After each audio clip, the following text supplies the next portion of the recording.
Shalom, selamat pagi saudara-saudara yang diberkati Tuhan. Kita berjumpa lagi dalam program Renungan Harian Toraya, edisi Jumat 16 Agustus 2024. Kita akan membaca bahagian Alkitab dari 1 Raja-Raja pasal 1 ayat 28 sampai ayat 48. Saudara-saudara, mari kita berdoa. Terpujilah Engkau Tuhan dalam hidup kami. Saat ini kami rindu mendengar firman-Mu. Biarlah hal ini terus menopang kami untuk menjalani hidup dalam kasih karunia-Mu. Di dalam Kristus kami berdoa. Amin. 1 Raja-Raja pasal 1 ayat 28 sampai 48. Salomo diurapi menjadi raja. Lalu Raja Daud menjawab katanya, "Panggillah Batsheba." Perempuan itu masuk menghadap raja dan berdiri di depannya. Lalu raja bersumpah dan berkata, "Demi Tuhan yang hidup, yang telah membebaskan nyawaku dari segala kesesakan, pada hari ini aku akan melaksanakan apa yang kujanjikan kepadamu demi Tuhan, Allah Israel, dengan sumpah ini. Anakmu, Salomo, akan menjadi raja sesudah aku, dan dialah yang akan duduk di atas tahtaku menggantikan aku." Lalu Batsheba berlutut dengan mukanya sampai ke tanah. Ia sujud menyembah kepada raja dan berkata, "Hidup tuanku Raja Daud untuk selama-lamanya." Lagi kata Raja Daud, "Panggillah Imam Sadok, Nabi Nathan, dan Benaya bin Yoyada." Mereka masuk menghadap raja, dan raja berkata kepada mereka, "Bawalah para pegawai tuanmu ini. Naikkan anakku Salomo ke atas bagal betina kendaraanku sendiri, dan bawa dia ke Gihon. Imam Sadok dan Nabi Nathan harus mengurapi dia di sana menjadi raja atas Israel. Kemudian kamu meniup sangkakala dan berseru, 'Hidup Raja Salomo!' Sesudah itu kamu berjalan pulang dengan mengiring dia. Lalu ia akan masuk dan duduk di atas tahtaku, sebab dialah yang harus naik tahta menggantikan aku, dan dialah yang kutunjuk menjadi raja atas Israel dan Yehuda." Lalu Benaya bin Yoyada menjawab raja, "Amin. Demikianlah kiranya firman Tuhan, Allah Tuanku Raja. Seperti Tuhan menyertai tuanku raja, demikianlah kiranya ia menyertai Salomo. Semoga ia membuat tahta Salomo lebih agung dari tahta tuanku Raja Daud." Lalu pergilah Imam Sadok, Nabi Nathan, dan Benaya bin Yoyada dengan orang Kreti dan orang Pleti. Mereka menaikkan Salomo ke atas bagal betina Raja Daud dan membawanya ke Gihon. Imam Sadok telah membawa tabung tanduk berisi minyak dari dalam kemah. Lalu diurapinya Salomo. Kemudian sangkakala ditiup dan seluruh rakyat berseru, "Hidup Raja Salomo!" Sesudah itu seluruh rakyat berjalan di belakangnya sambil membunyikan suling dan sambil bersukaria ramai-ramai, sampai seakan-akan bumi terbelah oleh suara mereka.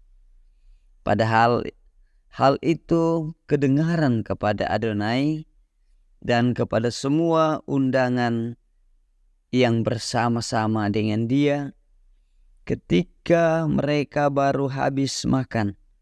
Ketika Yoab mendengar bunyi sangkakala itu, ia berkata, "Apakah sebabnya kota begitu ribut. Selagi ia berbicara, datanglah Yonatan, anak Imam Abiatar. Lalu Adonai berkata, "Masuklah, sebab engkau seorang kesatria, dan tentulah engkau membawa kabar baik." Tetapi Yonatan menjawab Adonai, "Tidak, Tuanku, Tuan kita Raja Daud telah mengangkat Salomo menjadi raja. Raja telah menyuruh supaya Imam Sadok dan Nabi Nathan dan Benaya bin Yoyada dengan orang Kreti dan orang Pleti menyertai Salomo, dan mereka menaikkan dia ke atas bagal betina raja. Imam Sadok dan Nabi Nathan mengurapi dia di Gihon menjadi raja, dan dari sana mereka sudah pulang dengan bersukaria sehingga kota menjadi ribut. Itulah bunyi yang kamu dengar tadi. Salomo sekarang duduk di atas tahta kerajaan. Juga pegawai-pegawai raja telah datang mengucap selamat kepada Tuan kita Raja Daud dengan berkata, kiranya Allahmu membuat nama Salomo lebih masyhur daripada namamu, dan tahtanya lebih agung daripada tahtamu. Dan raja pun telah sujud menyembah di atas tempat tidurnya.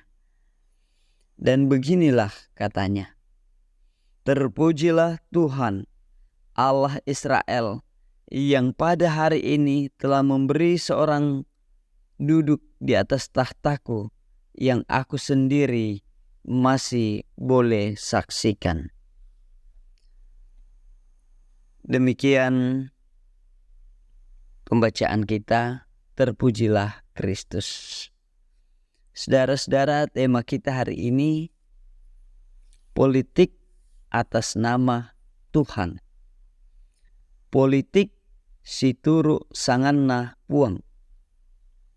Hikmat dan kebijaksanaan sangat penting dalam mengambil keputusan, terutama dalam situasi genting.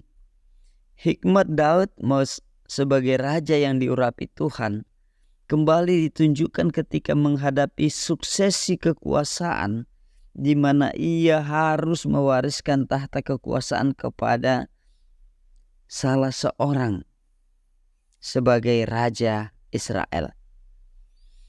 Adonai, seorang anak Daud, mengangkat dirinya sebagai raja dengan mengandalkan kekuatan kereta-kereta dan tentara berkuda, serta 50 pasukan yang berlari di depannya. Ia memenuhi kualifikasi, bukan hanya karena dia anak Daud, tetapi juga karena gagah perawakannya. Tetapi dalam hikmat, Daud malah mengangkat Salomo, bukan Adonai. Jika kita memerhatikan cara Daud menangani suksesi ini, sangat jelas bahwa Daud sangat bersandar pada Tuhan. Ia memenuhi sumpahnya kepada Batsheba yang dulu diucapkan demi Tuhan Allah Israel, bahwa Salomo anak Batsheba yang akan menggantikannya menjadi raja. Selain itu, jika Adonai mengangkat dirinya menjadi raja dengan mempertontonkan kekuatan tentara, Daud justru memerintahkan pengangkatan Salomo dilakukan oleh Imam Sadok dan Nabi Nathan. Nabi dan imam adalah representasi kehadiran Allah dalam suksesi ini. Sebagaimana dulu Daud juga diurapi oleh Nabi Samuel. Hal ini sejalan dengan konsep pemerintahan Allah yang telah ditetapkan Tuhan sejak Israel menjadi kerajaan. Dengan demikian, Daud memahami suksesi tahtanya sebagai pekerjaan Allah. Saudara-saudara, mungkin kita sering berhadapan dengan situasi politik yang tidak menentu. Renungan atas firman Tuhan ini kiranya menjadi penyejuk di tengah kegersangan dan pendangkalan pemahaman atas politik yang sedang melanda kita dalam bentuk politik transaksional, perebutan kekuasaan, dan jabatan yang tidak sehat. Saudara-saudara yang kekasih di dalam Kristus, hari ini menjadi sebuah sejarah bagi kita. Bahkan menjadi sejarah bagi bangsa Indonesia untuk kemudian menyatakan kemerdekaannya. Sehingga di dalam semua itu, para pemuka, tokoh-tokoh bangsa Indonesia telah bersepakat menyatakan kemerdekaan mereka yang didasarkan pada manusia harus merdeka. Karena itu, terlebih dari semua itu, mereka bersandar kepada Allah. Selamat menjalankan tugas tanggung jawab mengisi kemerdekaan bangsa kita dengan melakukan apa yang benar di hadapan Tuhan. Karena itu saudara-saudara, teruslah hidup bersandar di dalam Tuhan. Amin. Bapa di surga, terima kasih firman-Mu saat ini yang mengajarkan kepada kami untuk terus hidup di dalam kebenaran Tuhan. Terus hidup menyatakan bahwa kehadiran Allah dalam setiap kehidupan kami membuat kami berhasil. Di dalam Kristus kami berdoa. Amin.